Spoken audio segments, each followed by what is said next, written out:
Good morning and welcome to Laketon Bethel. My name is Sherwin. I'm the pastor here.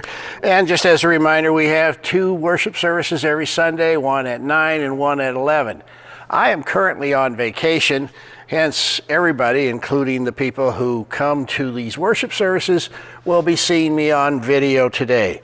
This video is actually being made on Tuesday night prior to today, and it was originally planned to be recorded at the Chapel of Western Seminary in Holland, but they're closed on Thanksgiving week. So I decided I'm just going to do the normal plan and record it here. Now today, my title is How to Expel Your Inner Grouch. And thinking about grouchy old man or grumpy old man, of course, the slide that shows the Grumpy Old Man movie, which is a hilarious movie. I had it playing in the background this afternoon again, just because I think it's a really funny movie. It's a hilarious movie. But I decided, now that I'm an old man, I don't want to be a grumpy old man. That is not a life goal that I have. But I do have an inner grouch. I am an angry pessimist by nature. And the problem of it is I kind of like my inner grouch. But then again, on the spiritual side, I regularly invite Jesus to look me over. And he seems to be telling me all the time, don't rent that space in your soul for that inner grouch. That's not to be a part of you. But it comes out every once in a while. The bulb in my reading lamp in my family room went out, and to try to get that replaced, it's one of those weird, whatever kind of bulbs those are. And I thought, well, this isn't going right. Of course it's not going right. Little things like that I almost always predict are not going to go right. Same for big things like presidential elections. I can be a real whiny old grouch, but I don't want to be like this. And I know that Jesus doesn't want me to be like this. So how do I get rid of it? Well, I'm not sure we have all the answers to that. But let's look at everyone's inner grouch for a minute. So we all seem to have, from time to time, a grumpy old man inside of us. Do you have an inner grouch? Do you have a pessimistic attitude? Do you have unrealistic negativity? It's almost like there's a demon deep inside of us that turns us into grouches. And it comes bubbling to the surface when you think no one is looking. Now, I, for a long time, especially with my own translations of Matthew and Luke, believe that demons and bad attitudes might be the same thing referred to. Now, I'm not saying they are, but they might be the same thing. Now, my inner voice says, don't compare demons to bad attitudes, so that makes me think it's right. That maybe demons and bad attitudes, if they're not the same thing, boy, they're cousins. And most of us have a whole bunch of demons hassling us all the time. God lets them test us, just like it says in the book of Job, where Job is going along, he's doing everything right. Satan wants to test him, and Satan's allowed to test him. Most of us have an inner grouch. And Jesus wants this inner grouch replaced. Do you know what absolutely nauseates the grouch demons? You know what makes the grouch demons sick? Is gratitude. If you become aware of God's blessings in your life and acknowledge those blessings, the grouch demon lurking inside you gets sick and leaves.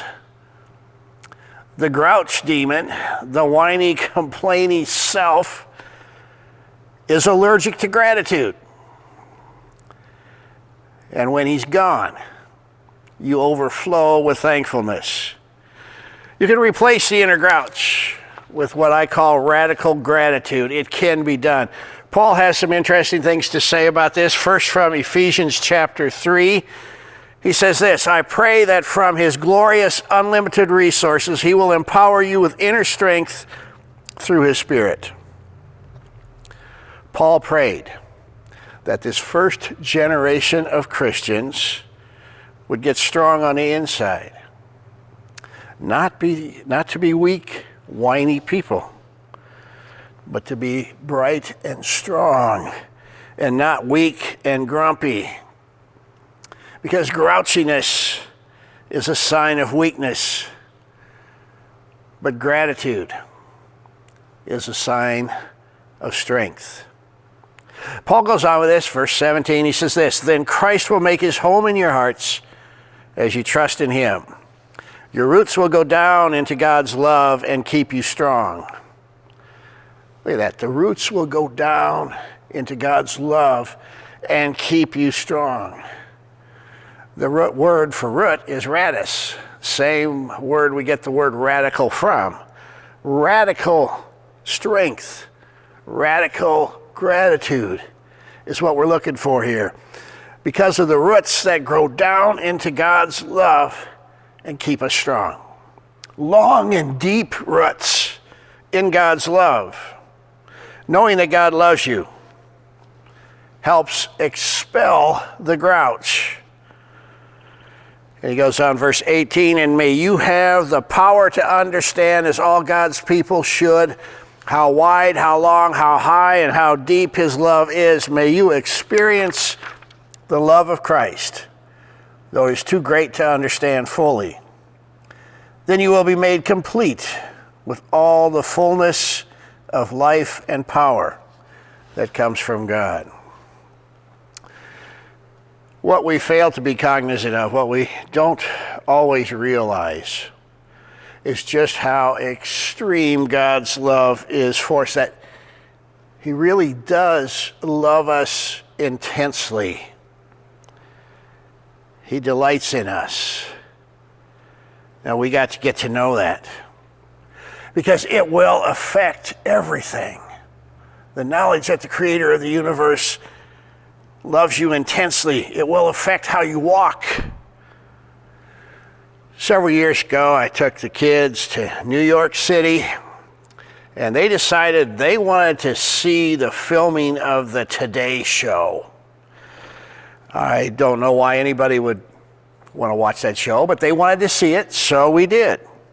We were staying across the river in New Jersey, so we had to drive into Manhattan at 4 in the morning, which was not a big problem, but we had to walk like 6 blocks to get to where the filming was.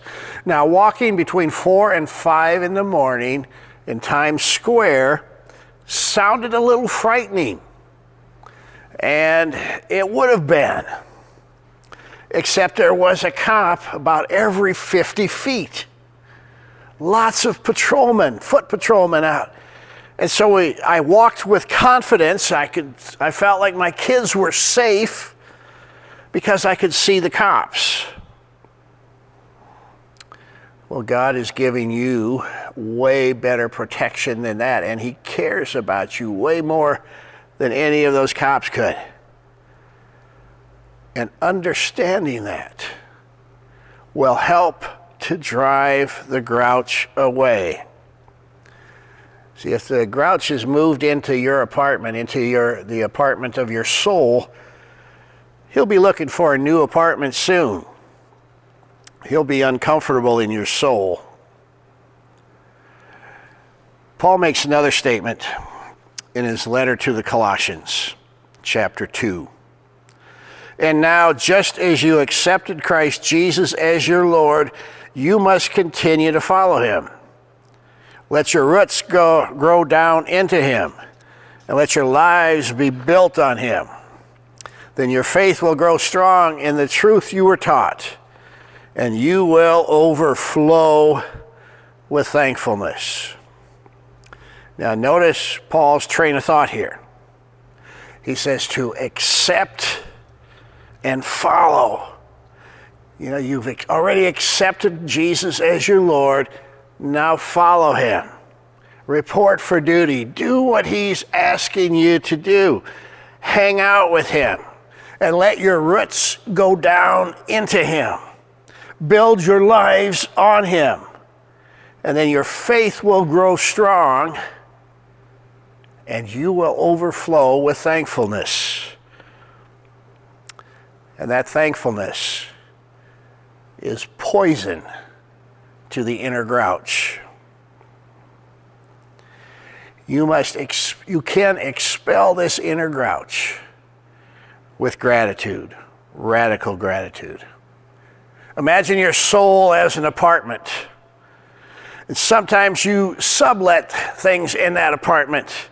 Sometimes you rent space in that apartment to things that probably shouldn't be there. Sometimes you rent space in that apartment, which is your soul, to a grouch. Well, invite Jesus to move in more. The grouch won't be able to stand it. He'll move out. He'll make some loud protests, but he'll move out. The inner grouch can't stand gratitude.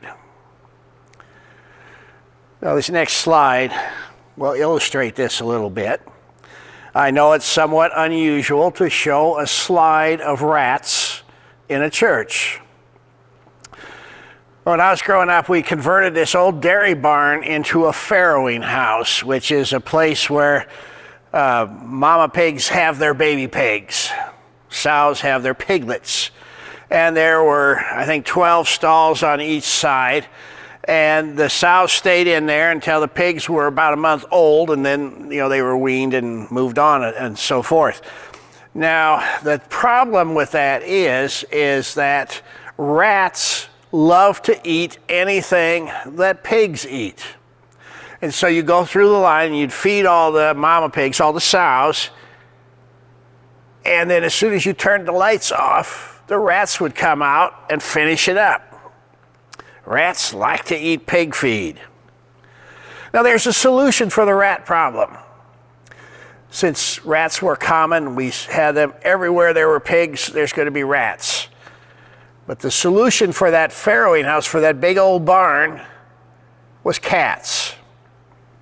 We had lots of cats in there, barn cats, because the second floor was a hay mow, where we kept straw for bedding.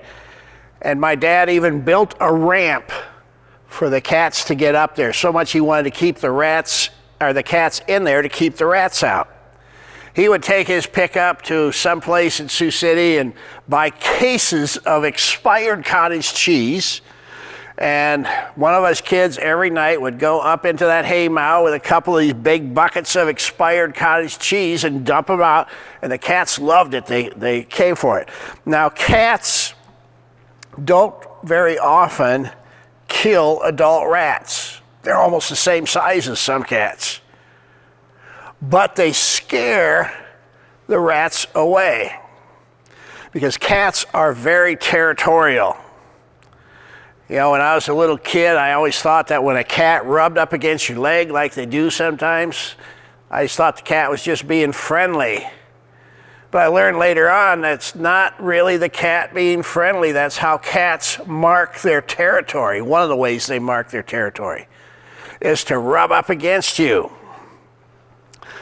Those cats had their presence known in that old barn, and the rats stayed away.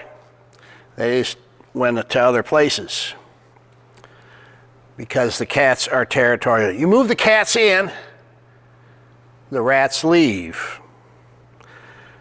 Same for your soul. You move Jesus in, and the inner grouch leaves. So work at inviting him in. Think about him. Reflect on what he does for you. And then the inner grouch leaves. The grouch will move out if you move gratitude in. For several weeks now, we've been kind of made it as a ritual part of Laketon Bethel that every worship service, the first words out of my mouth are, "This is the day the Lord has made." And then everybody responds by saying, "We will rejoice and be glad in it." That's a good thing to do. It's to remind yourself that this day is a gift from God and we can rejoice and be glad in it. If you declare that and if you do it, you're going to find your inner grouch moving out. Your life will be better. I don't know, do any of you want to be a grumpy old man? Is that a life goal? I don't think so. I don't want to be a grumpy old man either. It's much better to be a grateful old man. So my goal is to not be a grumpy old man. I want to be a grateful old man, looking back on all the blessings the Lord has provided. And as always, thanks for listening.